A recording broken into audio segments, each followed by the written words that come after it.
mamaya ihatid naman natin yung anak natin sa ospital. Papacheck up natin. Hindi natigil yung ubo tapos nag pa si Cavite, nag state of calamity, nag-declare dahil sa anong hayon, kalimutan ko yung tawag sa sakit na yun, sa ubo.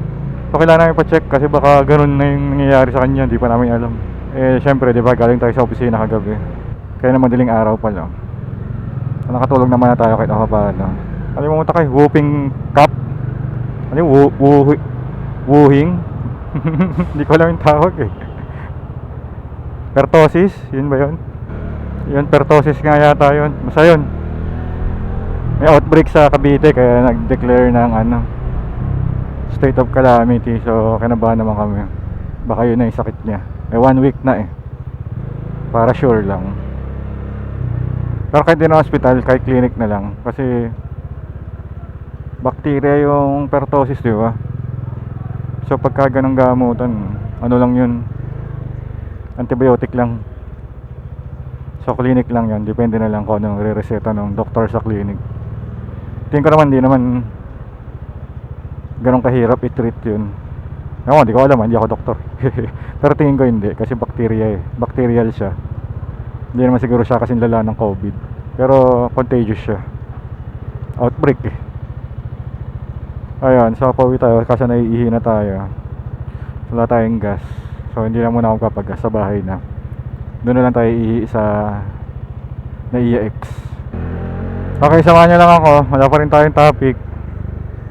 Buti na lang nakalib tayo ngayong araw na to mamaya, kasi may lalakarin tayo dapat na confirm na kahapon, tapos biglang hindi na naman confirm. So naghihintay na naman tayo kung tuloy o hindi. Pero sana tuloy para maasikaso ko na lahat ng lakad sa isang leave lang natin.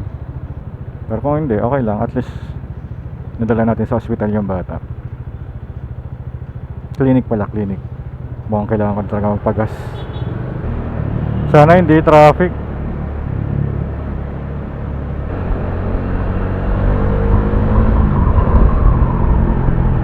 Kailang papagas na nga lang tayo. Naiinis ako dun sa low fuel. Pagkadating ako sa dash, mayroong ganun. Hindi ko tuloy makita kung nasang gear niya. Sabagay, nasanay naman na tayo dito tumitingin sa gear. Pero pag kasi, halimbawa ganito, paliko, tapos magpipremera ako, minsan kasi tumadaan siya sa humihinto siya sa neutral. Ang hirap pagka downshift mo nasa neutral ka. So dito tayo, pagas tayo dito. Pasensya na yung pito ang init init ngayon. Ang pawisan yung ilong ko kahit nakabalaklaba.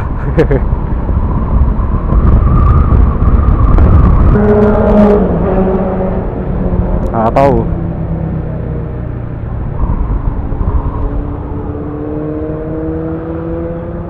$95 boss, full tank. Credit? Full tank, sir. Credit card pwede. Shell Go Plus na tayo, sir. Shell Go Plus Wala. Gusto yung magkalot, sir, para makakuha ng free roadside bonus at assistance ko. Nasusunod na lang. Nasusunod na lang. Sir, full tank po, 95. Sige sir. Okay na yan boss. Sug pa natin kasi hindi makapagpagas si sir. Tagal naman ng card natin. Salamat. Salamat.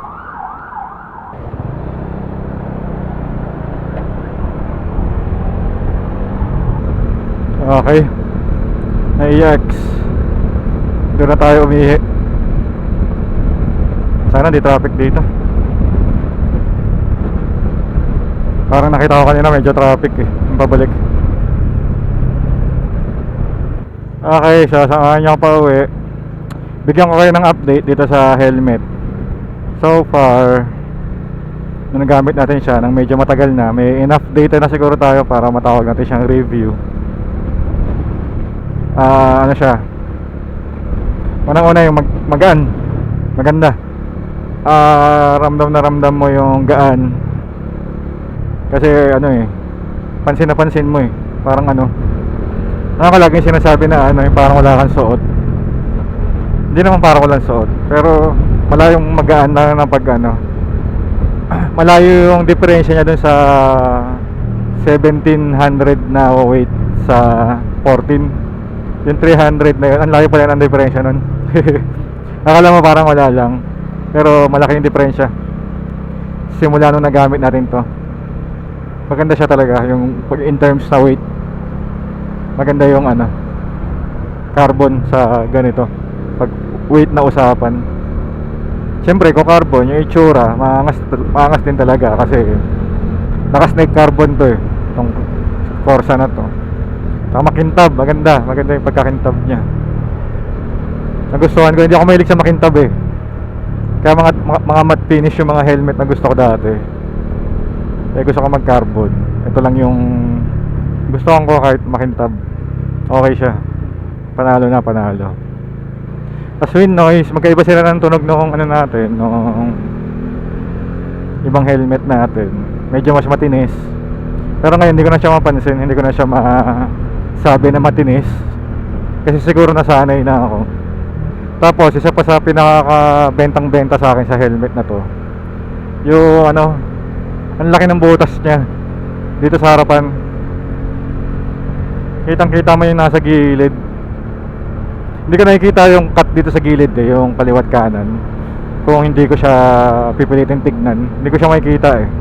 Ang laki ng kita niya, laki ng butas. Ang ganda. Pero tingin ko may downside yun. Kasi pag nakataas yung visor, tatakbo ka ng mga 60 ganyan, sumisipol na siya. So malakas yung sipol niya kasi naririnig sa camera. So wala ka siya ibig sabihin. Naririnig nga rin ni Mrs. eh, pagka kaya connect kami sa intercom. Pero yung noise ng ingay nung pito dahil sa butas, pero di ko pagpapalit yung butas. Ang ganda ng butas, gusto ko siya. Ang ganda yan, ang laki ng kita pa mag head check ako dati. Parang ano eh, pag nag head check ako medyo persado kasi nga limited yung vision nung peripheral. Pero dito hindi, konting head check lang tapos yung mata ko lang yung gagalaw ko, kita ko na kagad nga sa blind spot. Maganda siya. Gusto ko yung ano. Wala siguro yung iba pang ano, yung iba pang helmet na malaki yung butas. Meron pang mas malaki yung nakita ko sa video, yung KYT na race helmet. Laki ng butas. Astig siguro yun. Sobrang kitang kita siguro talaga yun. Ayun, so teka lang, iihi lang tayo rito. Naiihi na ako eh. Oh, bawal umihi. Bawal ba? Bakit bawal?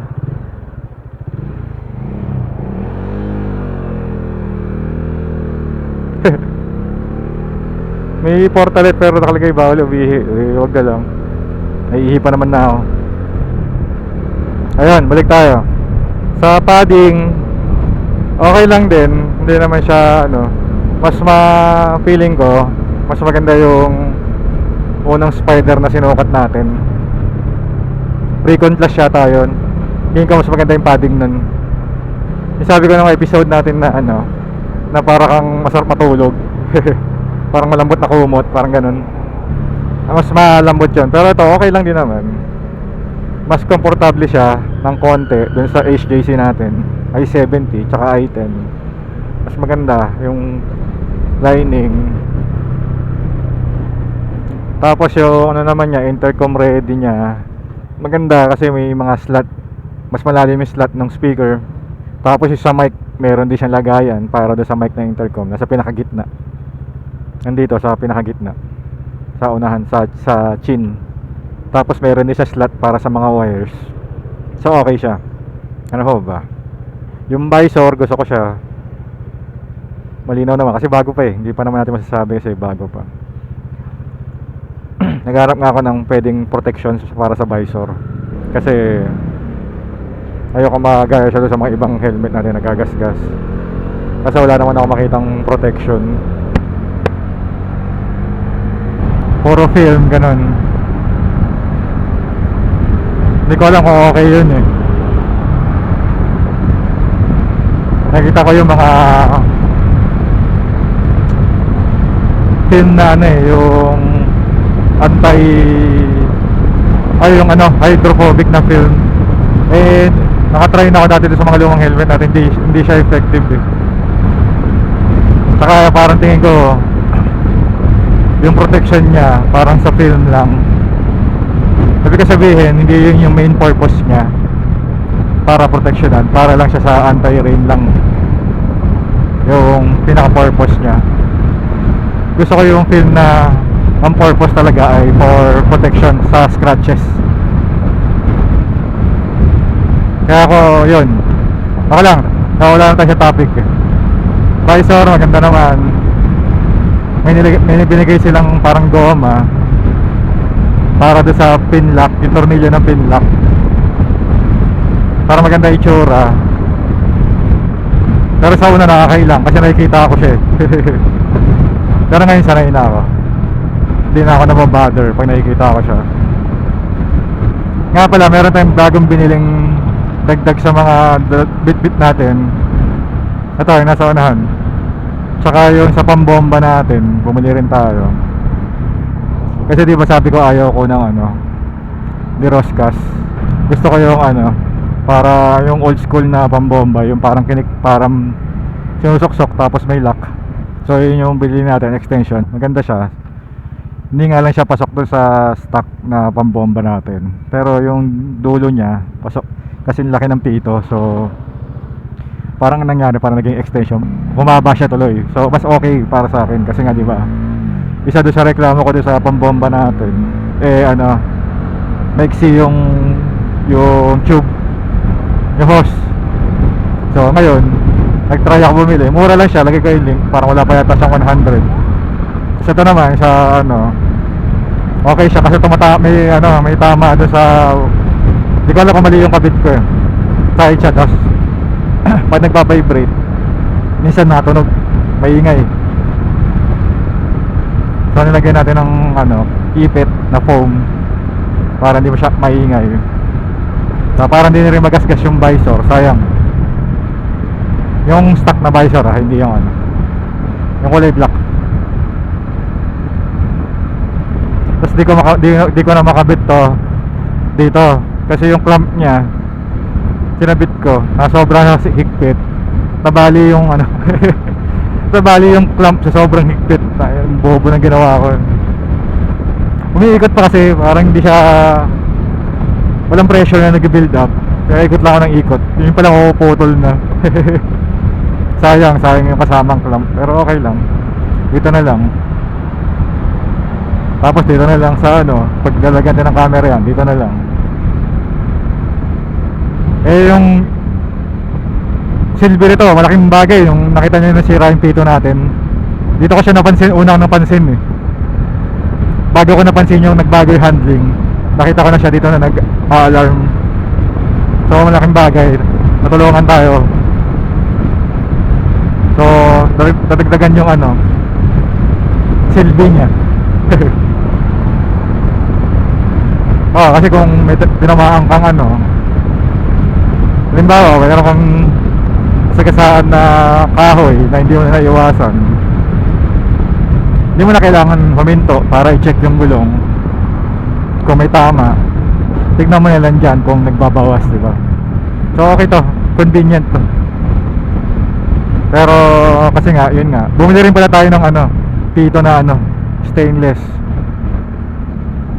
Kasi di ba sabi nung katrabaho natin, may hinala siya dahil dun sa TPMS kasi nga mabigat, nakalagay siya sa pito. Pag umiikot yung gulong, pag baka nagbabibrate, kaya siya nasira.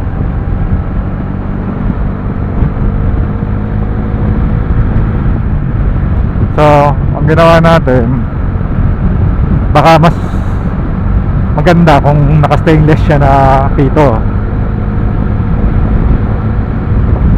At para at least bakal siya, di ba?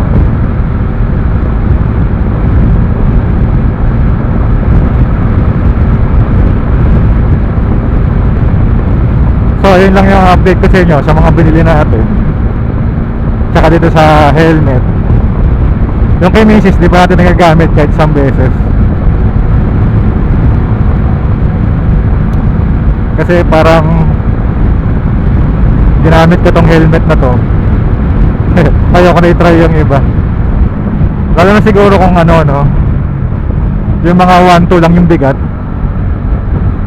Yung mga ibang top of the line na helmet, parang gaan siguro talaga nun.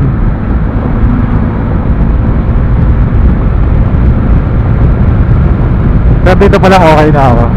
Sa presyo niyang 11.5, okay, maganda. Compare mo doon sa HJC ko na 10 yung bili ko dati dun eh. Yung 1.5 na difference nila, malayo yung ano, yung 1.5 na difference, ang layo ng binigay niya sa weight pa lang eh, tsaka yung sa butas. Sulit na sulit na yung 1.5 na difference nila. Kapagay kasi yung HTC naman na yun, luma na yun, lumang release na yun.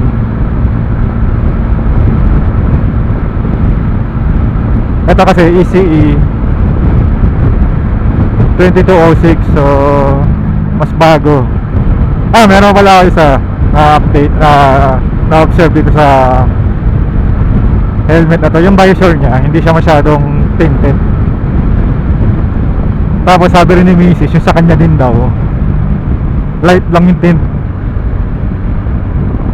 So iniisip ko pareha sila. O so baka kasi dahil ECE 2206 sila parehas, baka kasama na sa standard yung kung gaano kadilim yung visor. Pero di ako sure hinala ko lang yun. Pero medyo confident ako sa hinala ko na yun na kasama sa ECE standard yung visor. Hindi naman siya nakakasilaw, pero parang mas dark kasi yung mga ibang helmet natin. Yung dual visor niya mas dark. Pero kasi ito, pag tama yung lighting condition, pwede mo siyang gamitin sa gabi. Pero wala namang silbi yung ba't mo gagawin sa gabi, di ba? Yung sabi ko lang na na malinaw siya kahit medyo madilim.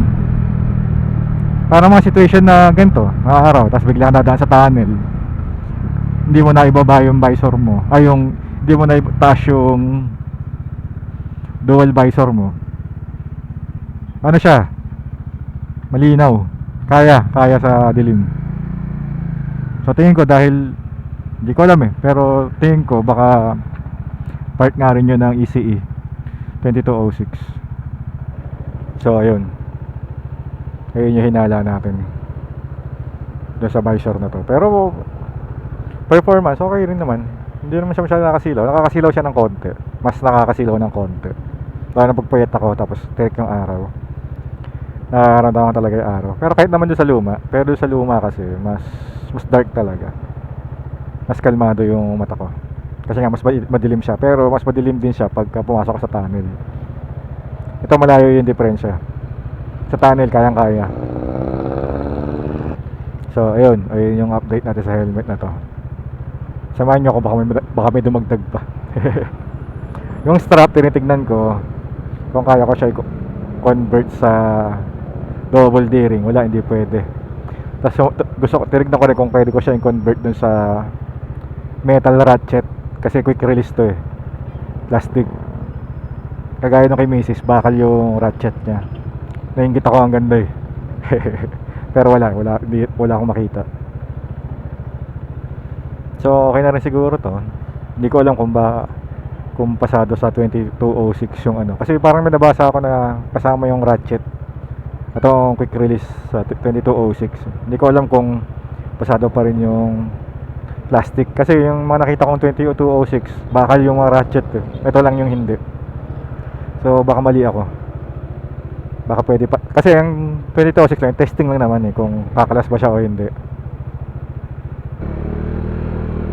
So kung hindi siya kamalas dun sa stress test nila, pasado siya sa 2206 kung plastic man siya o hindi. So yun yung iniisip ko. Pero okay naman performance. Siyempre hindi natin matitesting hanggang di tayo maka-aksidente. Pero wag naman sana, ayoko i-testing. Kasi ang helmet, na aksidente ka, tumama yung ulo mo, hindi mo na dapat pwedeng gamitin ulit yan. Kasi damage na yung nasa loob, yung liner, yung parang styro, anong tawag doon? EPS. Kasi yun yung purpose doon absorb yung impact. So masisira talaga yung pagka aksidente ka, nauntog ka. So ibig sabihin, hindi mo na siya pwedeng uling gamitin kasi mag-breakdown yun para ma-absorb yung impact, yung force, i-distribute niya. So mag-breakdown talaga yung parang styro na yun. So kahit okay pa yung shell, dapat hindi mo na siyang gamitin. So ayun. So kaya sinasabi nila, pag nabitawan mo yung helmet mo, walang laman, okay lang yun. Pero kung may laman niya na 1 liter na tubig, tapos nabitawan mo, may chance na masira na yung EPS nun. EPS ba? Basta yung liner sa loob. Pag ganun yung nangyari, papalitan mo na, palit helmet ka na. O kung makakahanap ka na manufacturer na nagre-reinstall nung liner, baka pwede. Pero alam ko walang ganun So ayun, ikadoming nga tayo sa likod.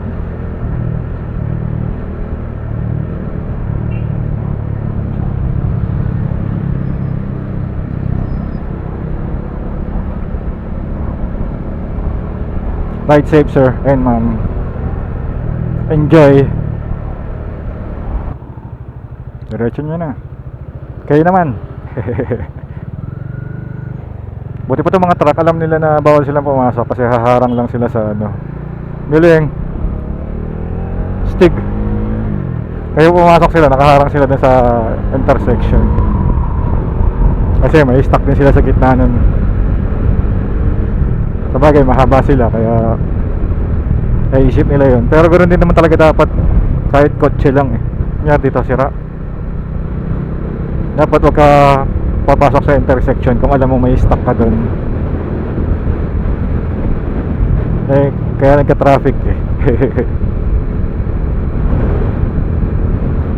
Ayun, so yun yung update natin. Lagi tayo naliligaw sa topic natin. Wala kasi tayong topic, wala structure Hindi kasi tayo ready lagi sa pag nag-uusapan. Talon-talon yung mga update review natin. Pero okay lang, mas natural.